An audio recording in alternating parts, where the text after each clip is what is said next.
हरिओम विद्यार्थियों, विषय हिंदी ધોરણ 7 हिंदी विषय में આપણે चैप्टर 9 समय सारिणी। तो विद्यार्थियों, हमारे जीवन में समय बहुत कीमती है। हमें हमारे जीवन में समय सारिणी का अर्थ समझना चाहिए। कार्य के अनुसार समय का विभाजित करना चाहिए, क्योंकि कार्य के अनुसार समय का विभाजन अंग्रेजी में इसे टाइम टेबल कहते हैं। जैसे कि आप लोग देखते हो, यहाँ पे पढ़ने के लिए आते हो, आप लोगों को भी समय पत्रक दिया जाता है कि आज के कितने तास हैं, कौन सा तास है, देते हैं ना। तभी आपको मालूम होगा कि आज इंग्लिश का तास है, हिंदी का है। ऐसे समय के अनुसार समय पत्रक यानी कि टाइम टेबल, इंग्लिश में क्या कहते हैं, टाइम टेबल। इसीलिए समय सारिणी के अनुसार काम करने से समय की बचत होती है और हमारे जीवन की व्यवस्थाएं होती हैं। समय सारिणी के अनुसार विद्यार्थी के जीवन में दिनचर्या का बहुत महत्व है। जो विद्यार्थी हैं उसके जीवन में समय सारिणी यानी कि समय का बहुत महत्व है, उसकी दिनचर्या का। जैसे कि वह समय का सदुपयोग हो सकता है। रेल तथा बस की समय का सारिणी होने से लोगों को समय पर यात्रा करने में बड़ी सुविधाएं होती हैं। इस पाठ में समय सारिणी के उपयोग के अतिरिक्त बच्चों को बाजार आदि में खरीदारी का व्यवहारिक ज्ञान भी दिया जाता है। तो यहाँ पे एक ये दिया है कि बच्चों, आप रोज सुबह जागने से लेकर सोने तक क्या क्या प्रवृत्ति करते हैं, लिखिए। सुबह में उठते हो तब से रात को सोने तक आपकी दिनचर्या क्या है, आप अपने समय में कौन से समय में क्या कार्य कर रहे हो, वो आप लोगों को इसमें लिखना है। तो सबसे पहले 6 बजे, मानो कि आप 6 बजे उठते हो, तो उठकर पहले सबसे पहले कौन सा कार्य करते हो, दांत साफ करते हो, नित्य क्रम नहाना धोना। उसके बाद 7:30 बजे आप लोग चाय नाश्ता करते हो। 8 बजे प्रार्थना करने या पढ़ाई करने बैठते हो। 10 बजे भोजन करके स्कूल जाते हो। 11 से 5 बजे तक स्कूल में पढ़ाई होती है। क्या होती है? 11 से 5 बजे तक स्कूल में पढ़ाई होती है। 5:30 बजे घर लौटकर वापिस नाश्ता करने का टाइम होता है। क्या होता है? आप लोग यहाँ से जाते होंगे घर पे, तब जाकर क्या करते हो, हाथ पैर धोकर फिर खाने बैठते हो, जो भी कुछ नाश्ता हो वो खाते हो। उसके बाद 6 से 7 बजे तक आप लोग खेलने चले जाते हो। यहाँ से जाकर थोड़ा बहुत नाश्ता करके फिर कहाँ जाते हो, खेलने चले जाते हो। फिर वापस 7:30 बजे आकर क्या करते हो, भोजन करते हो। उसके बाद 8 से 9 बजे तक पढ़ाई करते हो। 9 से 10 बजे तक मनोरंजन या शयन। उसके बाद क्या करते हो, सो जाते हो। इस तरह हमारे जीवन में, विद्यार्थियों के जीवन में भी समय सारिणी का बहुत महत्व है। इसीलिए हमें समय सारिणी के अधीन ही चलना चाहिए। हमारे जीवन में बहुत उपयोगी है ये क्रम, समय और प्रवृत्ति। कौन से समय में कौन सी प्रवृत्ति आप लोग कर रहे हो, वो यहाँ पे आप लोगों को लिखना है। ठीक है। उसके बाद है आपके घर से कौन कितने बजे और कहाँ जाता है, उसकी समय सारिणी बनाइए। अगर परीक्षा में ऐसा प्रश्न आए कि आपके घर कौन कितने बजे कहाँ जाता है, कौन सा कार्य करता है, तो आप लोगों को लिखना आना चाहिए। जैसे कि जिस तरह के दादाजी, आपके घर में दादाजी होंगे, 6:30 बजे सैर करने जाते हैं। यानी कि आप लोगों को पता होगा, जो उम्र में बड़े हैं वो दादाजी सुबह जल्दी उठकर चलने जाते हैं। जैसे कि आप वॉकिंग करने, अभी सब लोग जाते हैं ना चलने के लिए, सुबह जल्दी उठकर सैर करने जाते हैं। और जो छोटे भाई बहन हैं वो उनकी स्कूल जल्दी है तो 7 बजे वो कहाँ जाते हैं, स्कूल जाते हैं। जिसकी मॉर्निंग यानी कि सुबह में स्कूल होती है, सुबह का टाइम होता है, वो 7 बजे कहाँ जाते हैं, स्कूल जाते हैं। बड़ा भाई है वो 9:30 बजे कॉलेज जाता है, कहाँ जाता है, कॉलेज। उसके बाद पिताजी हैं, 10 बजे पिताजी दुकान जाते हैं, कहाँ जाते हैं, 10 बजे पिताजी दुकान जाते हैं। और दादी 10:30 बजे मंदिर जाती हैं और माताजी 5 बजे शाम को बाजार जाती हैं। शाम को 5 बजे आपको पता ही होगा आपकी मम्मी सब्जी लेने के लिए शाम के टाइम बाजार जाती है ना। इस तरह आपको प्रश्न पूछा जाए कि आपके घर में कौन से समय कौन सा काम कर रहा है उसकी समय सारिणी बनाइए, तो इस तरह आप लोग बना सकते हो। ठीक है, उसके बाद आगे हैं, यहाँ पे देखो समय सारिणी दिया है। राधनपुर बस डिपो पालनपुर विभाग, यानी कि यहाँ पे platform number 1, platform number 2, platform number 3, platform number 4 और प्लेटफॉर्म नंबर 5। आप लोग बस स्टेशन पे गए होंगे, वहाँ इस तरह के बोर्ड लगे हुए दिखाई देते हैं ना। चाहे आप रेलवे स्टेशन जाओ, बस स्टेशन जाओ, वहाँ पर आप लोगों को इस तरह के बोर्ड दिखेंगे। तो काले रंग से लिखित रूट का क्या मतलब होता है, तो काले रंग से लिखित रूट लोकल बस सूचित करता है। जहाँ पे जिस बस में बोर्ड लगा है पर उसका अक्सर कौन से कलर का बोर्ड लगा है, ब्लैक यानी कि काले रंग का, तो वो क्या सूचित करता है कि वो बस लोकल है। क्या है, लोकल। उसमें लोकल बस में किराया भी कम होता है और वो धीरे धीरे सब जगह घूम घूम कर जाती है, इसीलिए उसको लोकल कहा जाता है। लाल रंग से लिखित रूट का क्या मतलब है, इसमें देखो लाल रंग का लिखित है, तो जो लाल रंग से लिखा है वो सूचित करता है कि वो बस एक्सप्रेस है या वो ट्रेन एक्सप्रेस है, यानी कि वो फटाफट जल्दी पहुंचाती है, उसमें किराया भी ज़्यादा लगता है, वो बड़े बड़े स्टेशनों पर ही रुकती है। उसके बाद है, याद रखना काले रंग के अक्षर लोकल बस है और लाल रंग के जो अक्षर से लिखा जाता है वह एक्सप्रेस है। उसके बाद है, अब बताइए प्लेटफॉर्म नंबर 2 से जाने वाली अंबाजी माता का मढ़ बस लोकल है या एक्सप्रेस, बताइए। प्लेटफॉर्म नंबर 2 में देखिए अंबाजी माता का मढ़ बस लोकल है या एक्सप्रेस। देखो लाल अक्षर से लिखा है एक्सप्रेस है, क्या है, एक्सप्रेस है ना। लाल अक्षर से जो लिखा है वो एक्सप्रेस है, ब्लैक अक्षर से लिखा है वो लोकल है।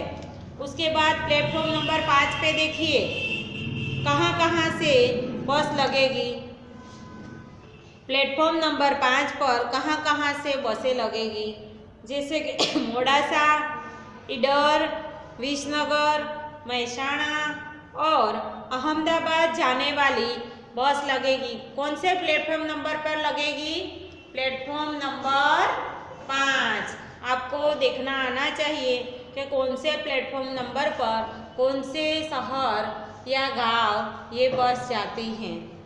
उसके बाद एक्स्ट्रा बसें कब जाएगी, जो एक्स्ट्रा बसें होती है वह, तो एक्स्ट्रा बसें हर पूनम के दिन 6 बजे और 7 बजे जाएगी। देखो इसमें दिखाया गया है कि जो एक्स्ट्रा बसें हैं वह हर पूनम 6 बजे या 7 बजे जाएगी।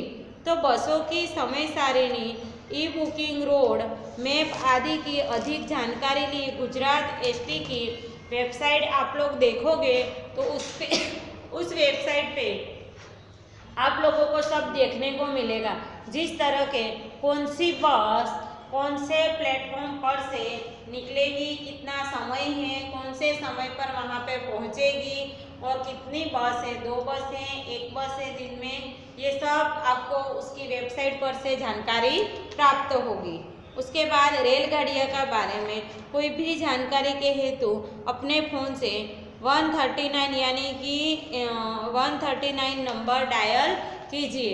तो वो जो नंबर आप डायल करोगे उस नंबर पर से आपको जानकारी प्राप्त होगी। उसके बाद है रेल के बारे में अधिक जानकारी के लिए पश्चिम रेल की वेबसाइट देखें। अगर आप हवाई उड़ान करना चाहते हैं तो हवाई अड्डे, हवाई समय सारिणी, ई बुकिंग आदि के लिए एयर इंडिया की वेबसाइट देखनी होगी। उसके बाद है आप टेलीविज़न पर कौन कौन से कार्यक्रम देखते हैं, जैसे कि टीवी में, टेलीविज़न यानी कि टीवी, तो आप टेलीविज़न में कौन कौन से कार्यक्रम देखते हैं उसकी समय सारिणी बनाइए। जैसे कि यहाँ पे एक समय सारिणी में बनाती हूँ।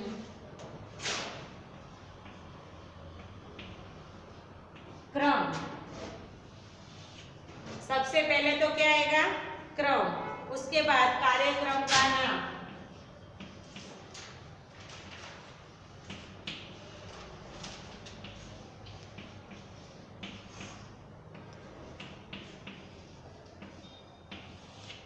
उसके बाद कार्यक्रम का नाम, कार्यक्रम का समय,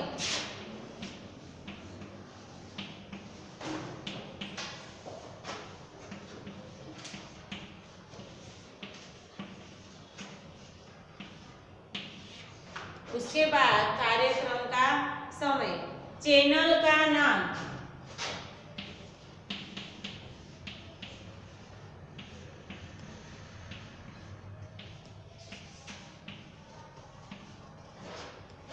चैनल का नाम। तो यहाँ पे न्यूज़ 9 कार्यक्रम नंबर 1,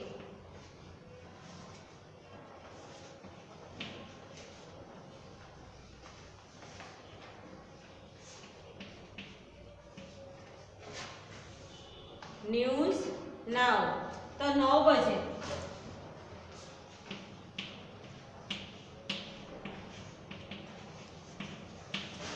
कितने बजे आएगा, 9 बजे।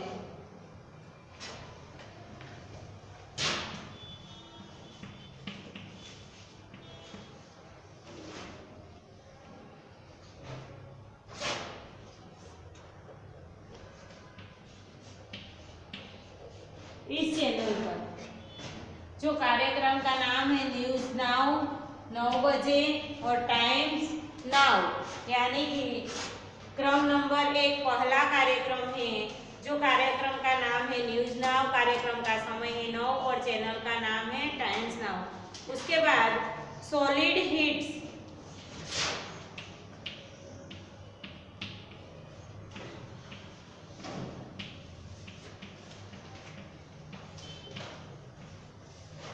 सॉलिड हिट्स वो 11 बजे।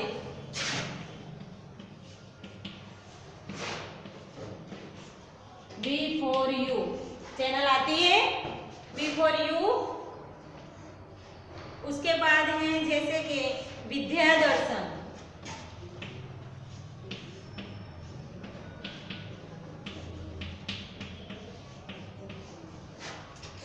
विद्या दर्शन है 10 बजे।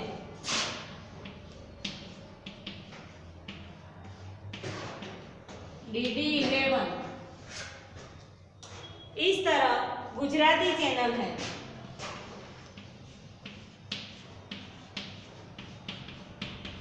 कौन सी चैनल है, गुजराती चैनल है। इस तरह के आप लोग जैसे कि यहाँ पे देखो कोई सीरियल हो, जैसे कि स्टार प्लस, जी टीवी, सोनी मैक्स, ऐसी चैनल है, उस चैनल पर आप यानी कि 7 बजे की कोई सीरियल देखते हो या सुबह की, तो जो देखते हो वो यहाँ पे क्रम में लिखना है। यानी कि 7 बजे जो कार्यक्रम देखते हो आप लोग, जैसे कि सारेगामापा वो आ रहा है, और क्या आ रहा है दूसरा, बहुत सारे, मतलब ये न्यूज़ देखते हो, 24 न्यूज़ चैनल है, टीवी 9 गुजराती है, उस पर जो यानी कि कोई मूवी देख रहे हो टाइम, तो वो मूवी का नाम लिखना है और टाइम बजे। मूवी तो हर रोज आएगी नहीं, सीरियल ही हर रोज आती है, जैसे कि आपके घर पे भी आपकी मम्मी बहुत सारे सीरियलें देखती होगी, जैसे कि यहाँ पे कुमकुम भाग्य है, पवित्र रिश्ता है, बहुत सारे सीरियल है अभी स्टार्ट है, जैसे कि बालिका वधू सीरियल है।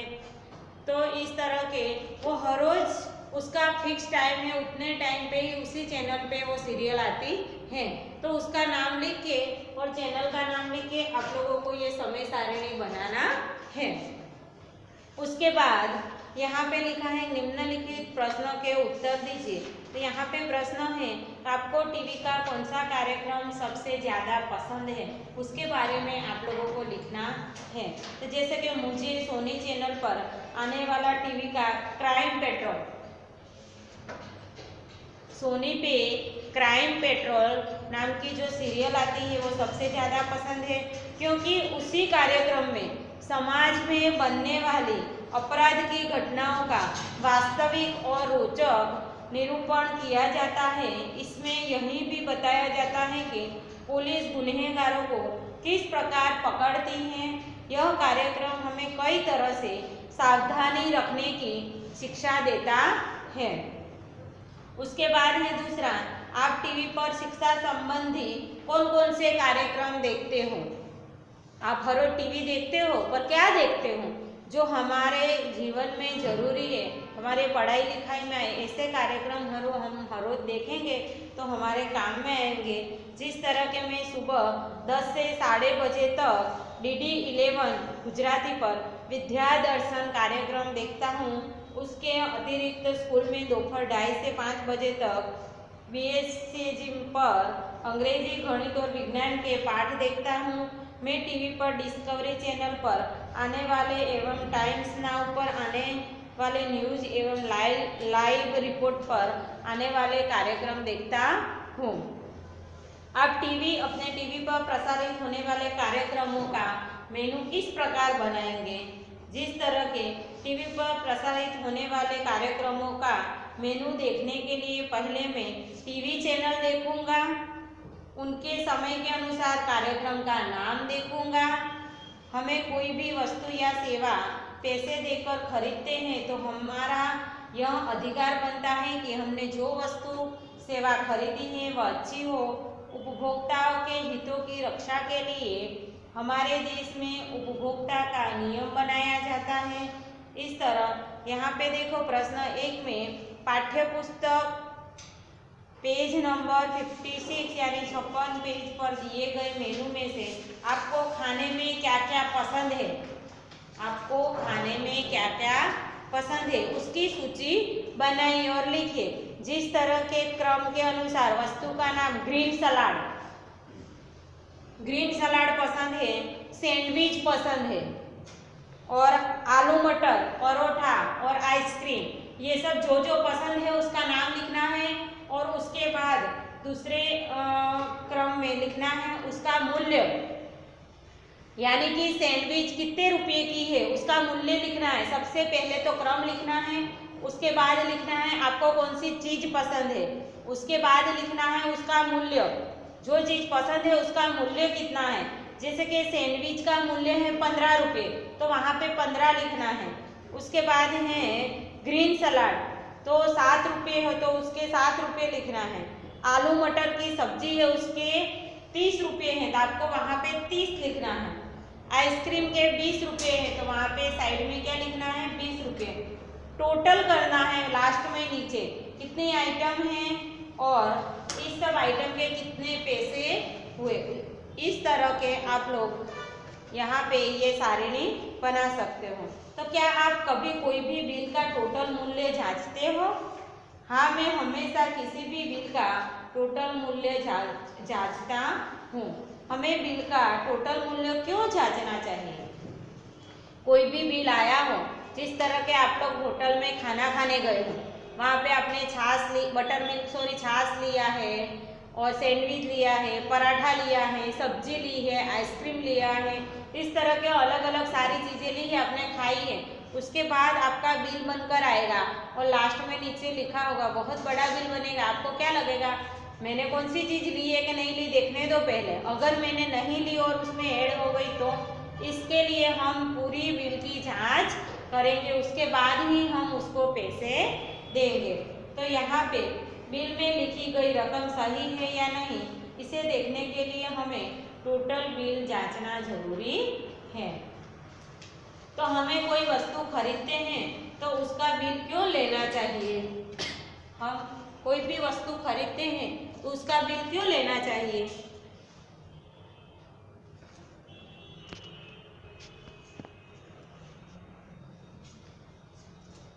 तो हम जो भी कोई चीज खरीदते हैं उसका बिल सबूत रखने के लिए, कीमत की जानकारी के लिए एवं वस्तु में कोई क्षति हो तो उसे बदलाने के लिए भी उसका बिल लेना चाहिए। जिस तरह के यहाँ पे खाने पीने की वस्तु पर लगाए गए जाने वाले हरा रंग का इस तरह का अर्थ होता है। जैसे आपने कोई पैकेट खरीदा तो देखना उस पर ग्रीन कलर का सिंबल होगा, वो क्या है? शुद्ध शाकाहारी होता है, उस पर ग्रीन कलर। नहीं देखा हो तो अब देखना, कोई भी चीज़ आप खरीद के लेके आए हो उस पर ग्रीन कलर का मार्का अलग से होगा। तो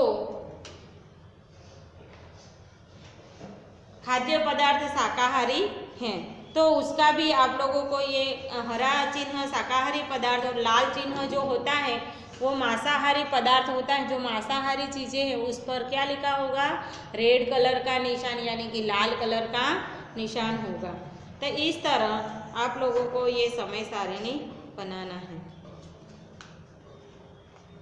यहाँ पे जैसे कि कुछ शब्द हैं,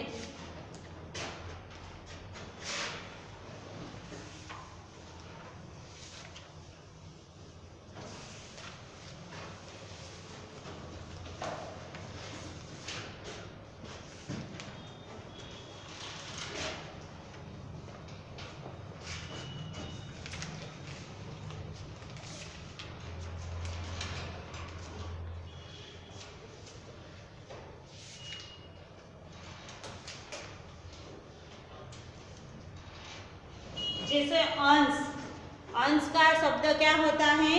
शेर। उठाव यानी कि उपाड़, उधार।